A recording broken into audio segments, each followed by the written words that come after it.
इनके जितने जीव होंगे शिष्यगण वितरागी मुनिरा, उनसे गलती हो चाहे ना हो, आपको एक एक प्रसंग की क्षमा मांगना है।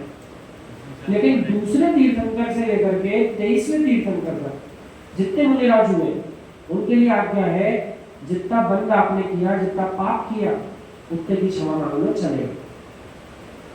कारण क्या है? पहले तीर्थंकर के काल में जीव बहुत ज्यादा ऋजु परिणाम होते थे, भद्र परिणाम।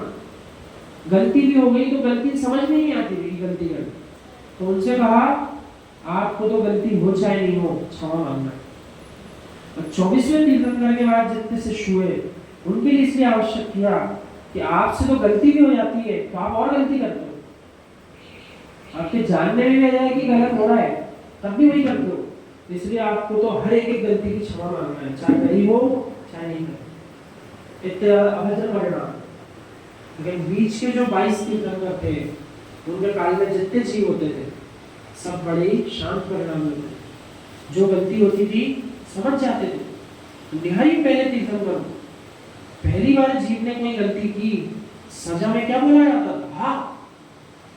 कितना बोला था? हाँ। राजा ने हाँ बोल दिया, मैंने उस जीव को लज्जा हुई, पानी पानी हो गया, सारे लोगों के सामने हाँ बोल दिया। जब और क्रूरता बढ़ी तो फिर प्रायश्चित के नाम पर जीव को समझ में नहीं आया कि हमें गलती की क्षमा मांगना है, तो राजा ने सजा बढ़ाई। ऐसा आगम में लिखा फिर कि आप और बड़ी सजा दो। तो हा के बाद क्या बोलना प्रारंभ किया? माँ। हा के बाद क्या बोला? माँ। किसी को माँ बोल दिया, मैंने उसने बहुत बड़ी गलती कर दी, उसको बहुत बड़ी सजा दे।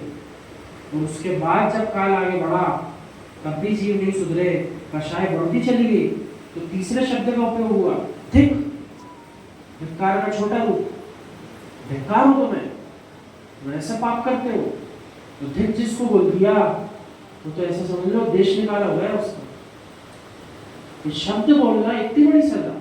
तो जैसे ही पहले तीर्थंकर से 24वें तक आए, आज 24वें तीर्थंकर के मोक्ष जाने के बाद का प्रसंग निहारिए, अपने ही बीच के जीवों का प्रसंग निहारो।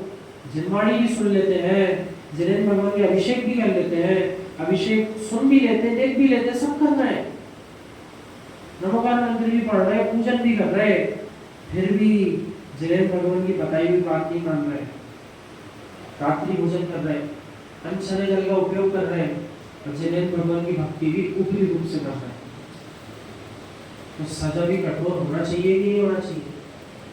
अरे पहले जो काल था उसमें इतने जीव नहीं होते थे जो नरकों में ही जाते थे, लेकिन आज पंचम काल में जीवों को निहारो, क्रिया करते हुए देखकर स्वयं मन में विचारा जाएगा, भविष्य का नारकी देख दिया। क्या विचार?